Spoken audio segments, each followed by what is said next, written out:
Hey guys, I'm Alex. I'm married to her. I'm Favor. I'm married to him. And this is our love story. What kind of person were you hoping to end up with, and what kind of person did you end up with? I always wanted to end up with an Edo guy. I did not want to marry from my tribe, Yoruba. Apart from that, I wanted to marry somebody that was calm, because I'm not calm. I'm not a calm person. I was hoping to end up with the kind of person that compliments me. For instance, I'm very quiet. I'm not super outgoing. So I was hoping I would meet somebody who like is able to, like balance me out, keep me balanced. I always hoped that I would be with somebody who would be, my better half, as they say. Honestly, that's the person I ended up with. And he's very calm. He balances me out. When and where did you guys meet? When and where? We met in Ife. It was 2016. In his lodge, Mayfair Hotel. Came to see her brother, and I also had a room not too far from his own room. And turns out that my roommate was her twin sister's boyfriend at the time. So they got to talking. She got to talking to everybody in the room. Then we became friends. And he looked nice from afar, but he looked very skinny, dark, which is something I liked, so I approached him. She was fun. It's not very often you meet girls who are not intimidated to be in a room full of boys. Like, she came into the room and commanded the space. It is easy when your roommate has a visitor. It's easy to just focus on what you're doing. But she was funny. Like, the things she would say, she was interesting to listen to. What would you say is a memory from your early days that still makes you smile? When I was in Ife, the first time I bought shortbread, she saw me eating it. And she was like, this biscuit, I've never seen it before. I've seen it before, but the only time I've eaten this biscuit is when I told somebody, please give me one. So it was so silly. I didn't understand, like, which one is the only time you eat shortbread is when you say, please give me one. And the way she said it with all seriousness. She was not trying to joke. Okay, we had barely known each other for, I think, 2 months. I met him in May or August, something like that. Then my birthday was in October.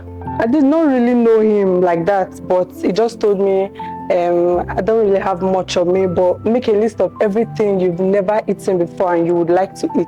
Nobody has ever told me something like that before. The gesture was nice. It's very heartfelt. Brother, how has loving her changed you?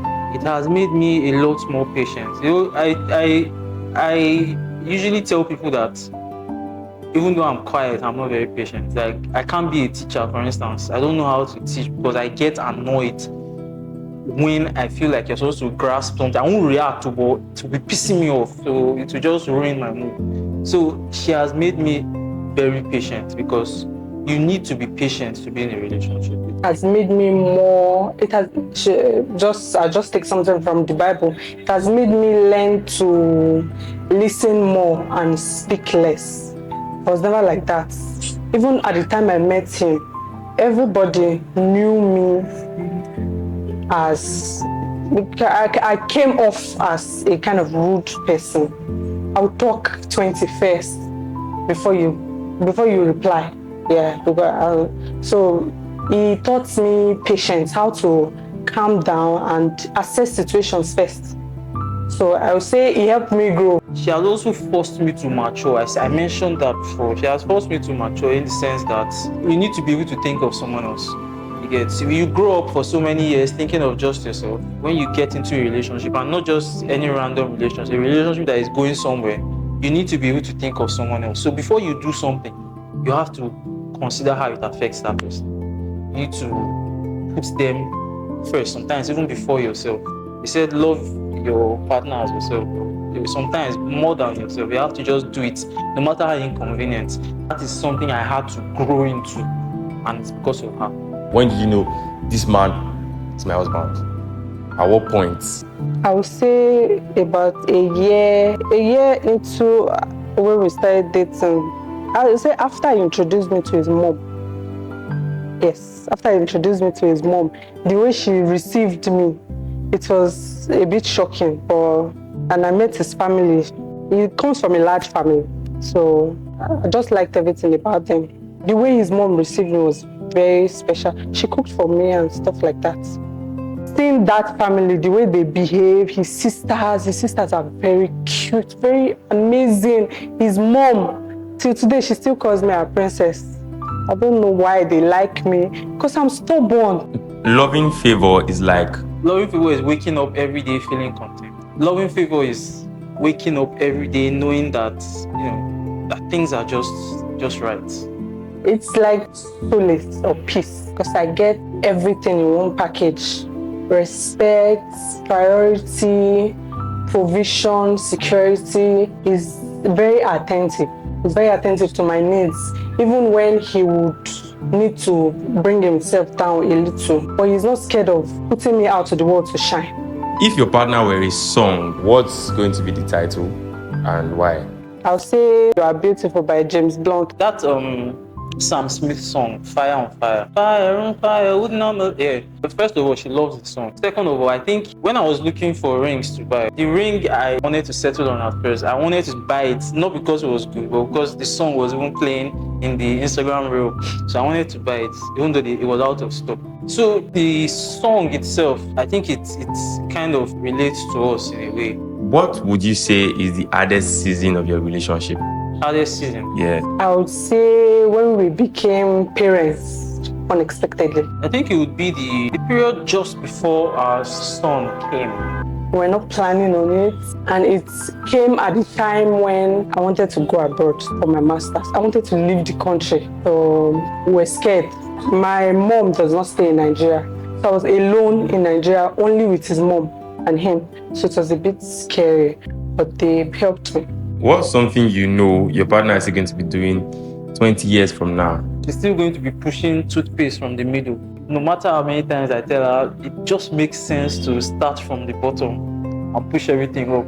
She will still start from the middle. Taking time to prepare when we are going out. He's somebody that if he wants to step outside to go and collect something from a delivery guy, he'll put on his wristwatch. That's something he will continue doing. That's something I think he will keep doing. No matter how much I complain about it. What's one habit of Favor that you've learned to accept? Okay, she's very dramatic. Perhaps one of the greatest indicators of her writing ability, because we both write. Perhaps one of the best indicators of her status as a writer is her ability to sprinkle Maggie on anything. You understand? So if something happens now, maybe you're driving and the car scratches this place, and Phil wants to tell you that story. That car tumbled like 6 times. You understand? So she exaggerates.